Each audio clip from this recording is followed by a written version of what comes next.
This is a conversation that we started yesterday morning and we're continuing it today. The Afrikaner Leadership Network asking to join hands with the government as well as other civil society organizations to help fix some of the issues in the country.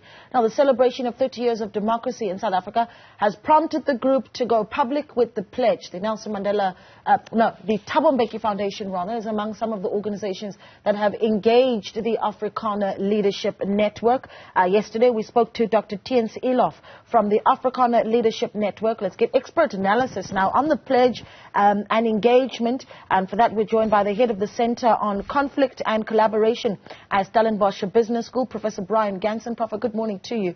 Thank you so much for joining us. Brian, talk to us about whether or not this is a step in the right direction. I mean, we're seeing an organization called the Afrikaner Leadership Network. It essentially is made up of trade union solidarity and AfriForum and a myriad of other organizations as well, but coming together under the Afrikaner Leadership Network. Essentially what they've said, though, is that they don't represent all Afrikaans-speaking people, but particularly Afrikaners.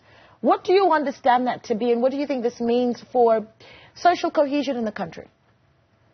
Well, I want to make a couple of observations. One is that anybody who gets up in the morning and says that I am responsible for helping to make this country work needs to be commended.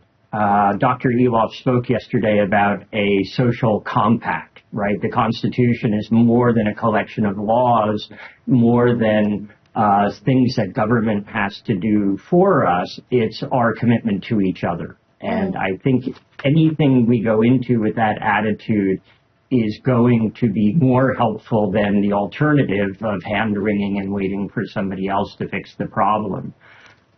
I think that two things make that more real and more helpful that I hope we see from this initiative and from other initiatives across the country.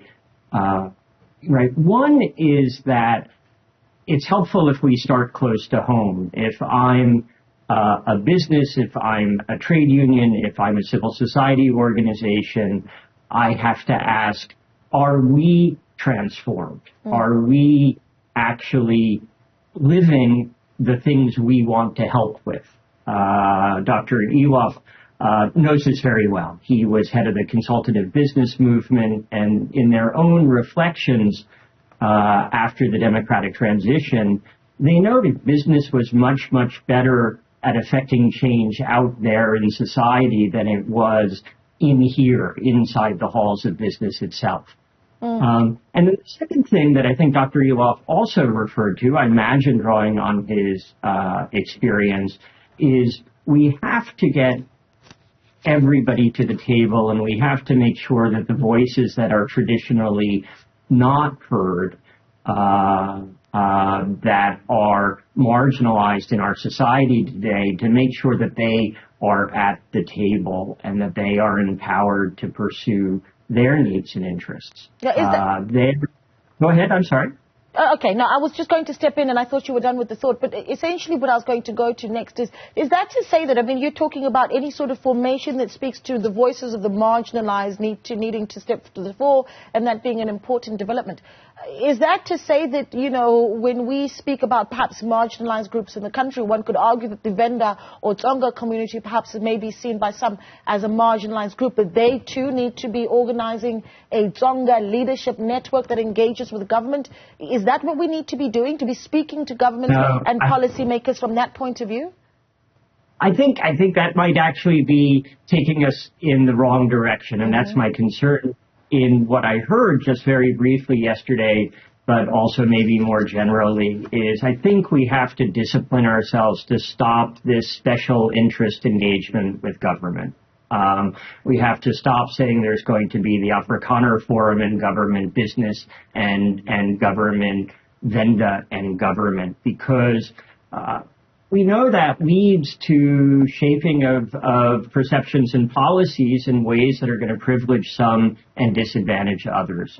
If an issue is important, we all have to come to the table around it. If there are issues about language, about culture, about protection of heritage, about how we live in a heterogeneous society. It doesn't work for one group to organize and try to engage government. A conversation that big, that important, we all need to be at the table, and we need to be at the table together.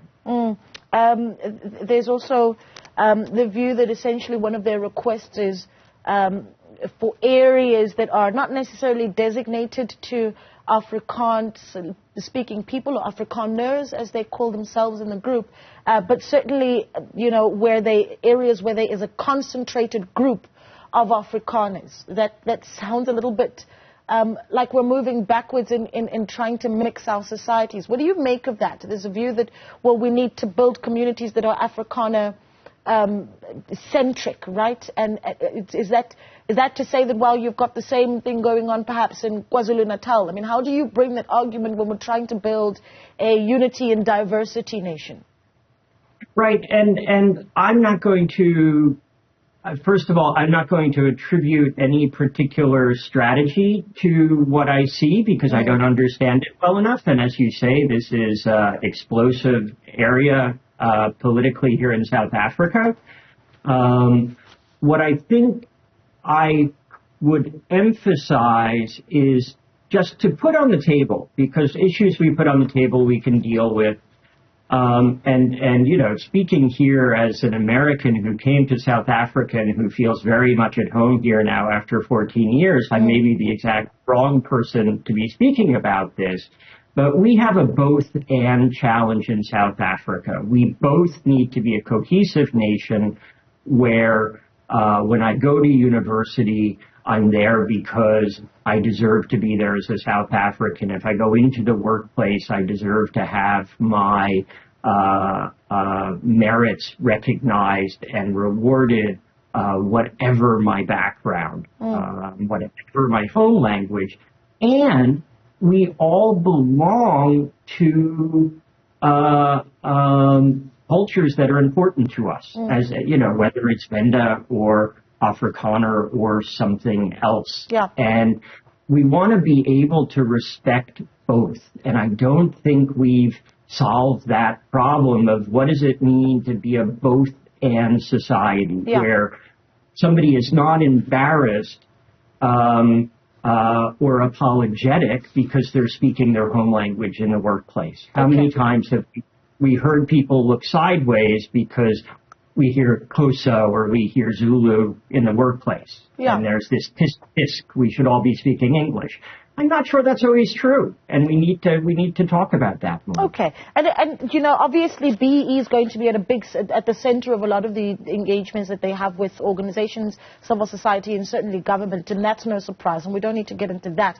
But you make an interesting point, and I think a few experts and pundits have said over the past 30 years that what we've done a lot of the time in talking about our differences is throw a lot of them under the carpet. So I think important engagement certainly that's taking place. What is the appropriate response then by policymakers, by government specifically, on how they deal with an organization like the Afrikaner Leadership Network that says, let's engage on how we take the country forward without seeming like they're giving specific focus to one particular group? Exactly, and I think we need to get better on outside of government. We need to, whoever comes into government with the new elections, who's ever at the head at local or provincial or national levels, she or he can't do the job by themselves. Getting every South African a dignified life, that's going to be hard. We've made some mistakes along the way that we need to fix. Yeah.